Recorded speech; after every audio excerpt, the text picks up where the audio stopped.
Bismillahirrahmanirrahim. Assalamualaikum warahmatullahi wabarakatuh.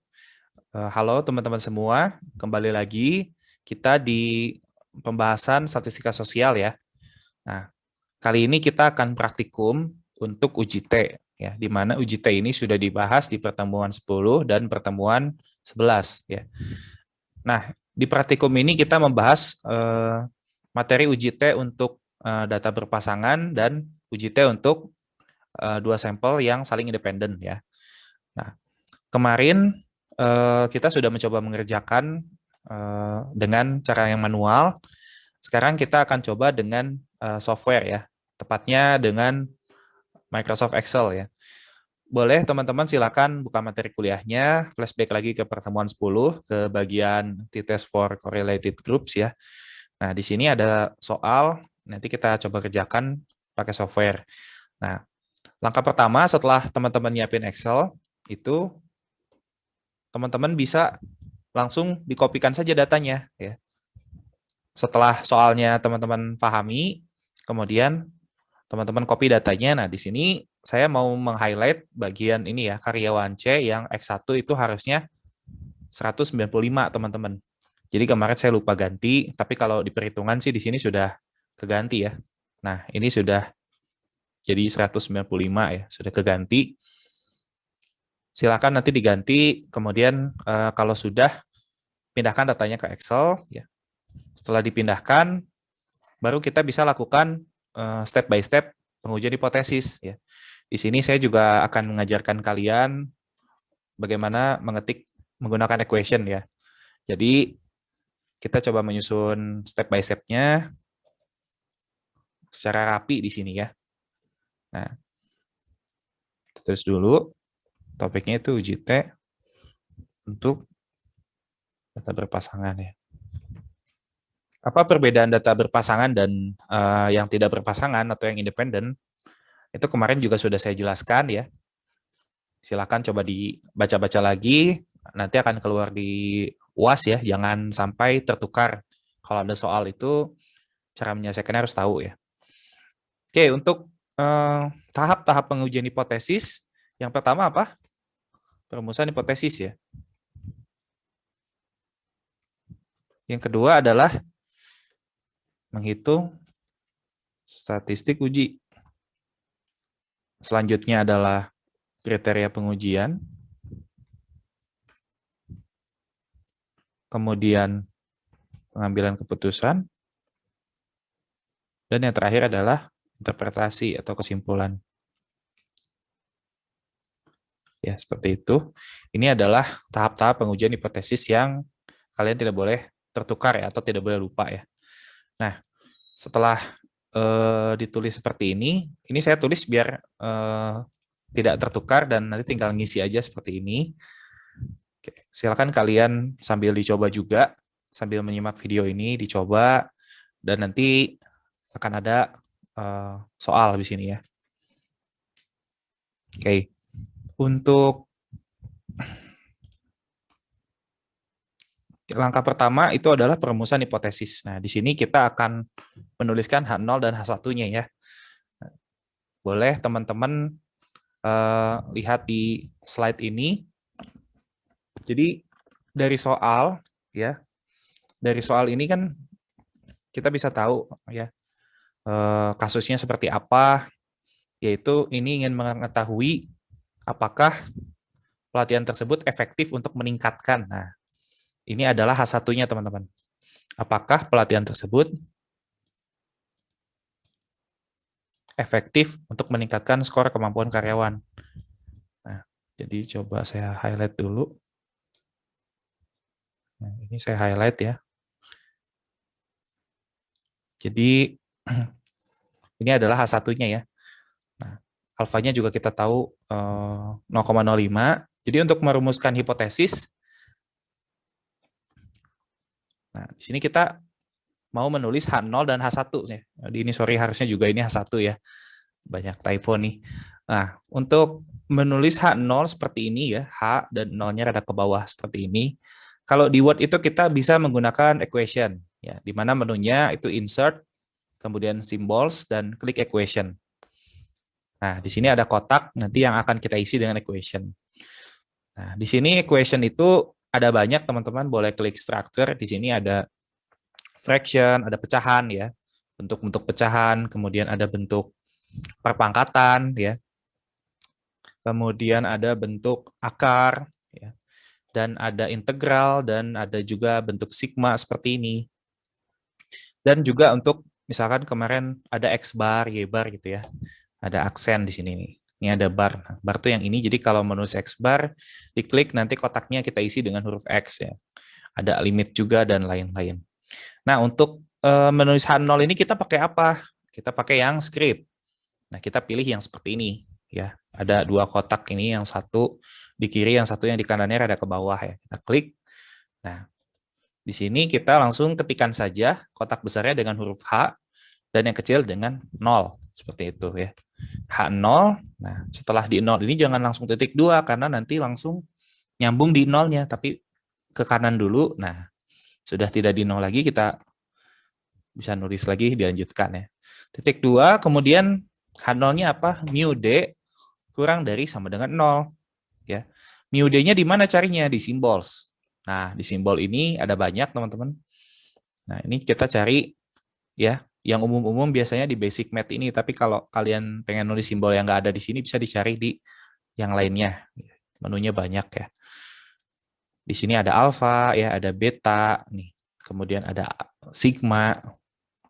Nah, ini sigma, ada delta juga. Nah, yang mau kita tulis adalah mu. Nah, jadi kita tadi bikin dulu script ini, ya, sama seperti H0. Kemudian yang kotak besarnya kita cari mu ya. Mu berapa? Mu D. Nah, mu D kemudian kurang dari sama dengan 0. Nah, di sini lagi di symbols. Kurang dari sama dengan ya, less than or equal to 0. Nah, kita sudah menulis equation, kita klik aja sembarang di luar kotak ini. Nah, kemudian kita bunyikan si H0 ini ya, pakai panah saja. Jadi kita bisa ketik sama dengan yang di materi ya, rata-rata skor setelah pelatihan tidak lebih tinggi dibandingkan dengan sebelum pelatihan. Ya, atau kata lain, pelatihan tersebut tidak efektif untuk meningkatkan skor kemampuan karyawan. Nah, di sini ingat ada meningkatkan ya. Jadi pasti H1-nya itu lebih besar karena dia ingin meningkatkan ya. Nah, di sini kita tulis H1-nya lagi. Nah, kita boleh copy dari sini teman-teman. Nanti tinggal diganti aja yang 0 dengan 1. Kemudian mu apa? Mu D kurang dari sama dengan, si kurang dari sama dengannya kita ganti jadi lebih dari seperti ini ya. Ini kita blok, kemudian kita copy seperti biasa, pilih di sini kita paste. Nah, 0-nya ganti sama 1, H1 itu mu D-nya lebih dari 0. Ini harusnya H1 ini ya, karena 0 salah. Oke, berarti terus kita baca nih rata-rata skor setelah pelatihan. Nah, tidaknya kita hapus ya. Tidak efektif jadi efektif gitu. Nah, jadi sudah dijadi H0 dan H1 selesai ya perumusan hipotesis. Nah, kita tandain deh kata-kata ininya tidak lebih tinggi sama tidak efektif ya, biar jadi pembeda gitu. Lebih tinggi.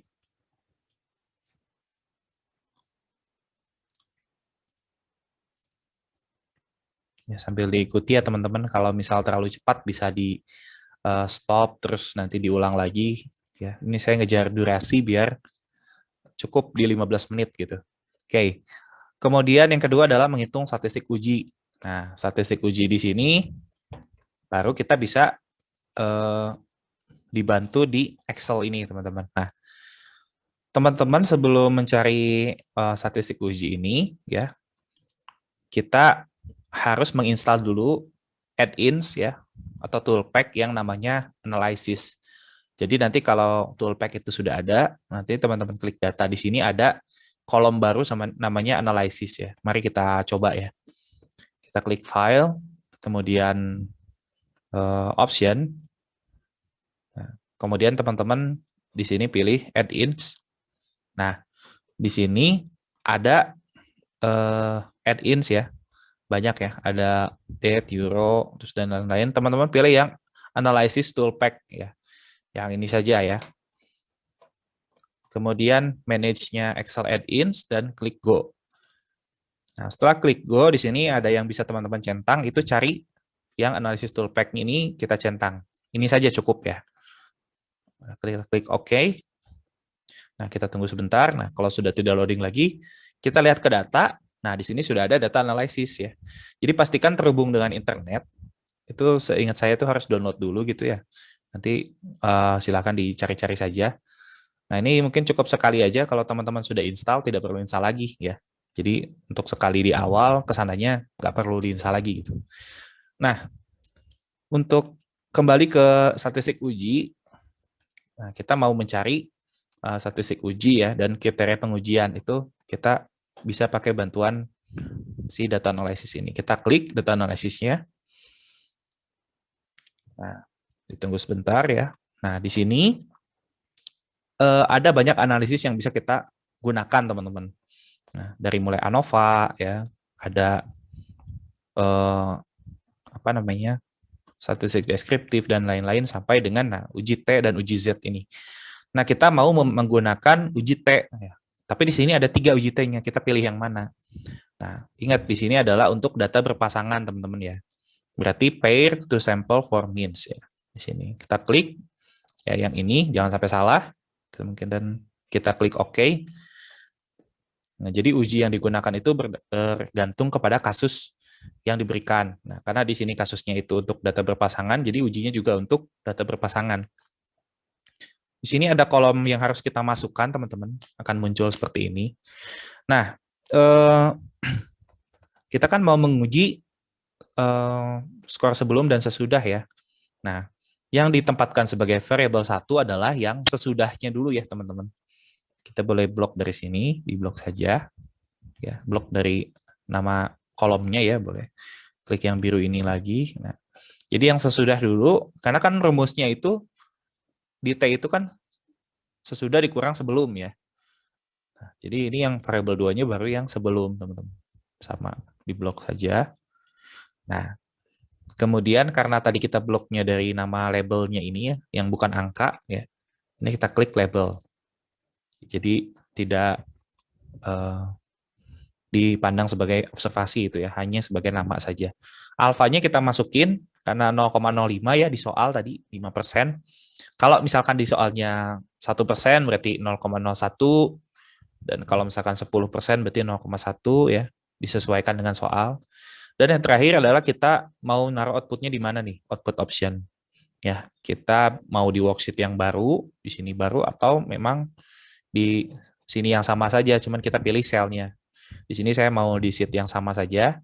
Saya mau milih selnya. Saya pilih di mana ya? Di sini kali ya, di E2.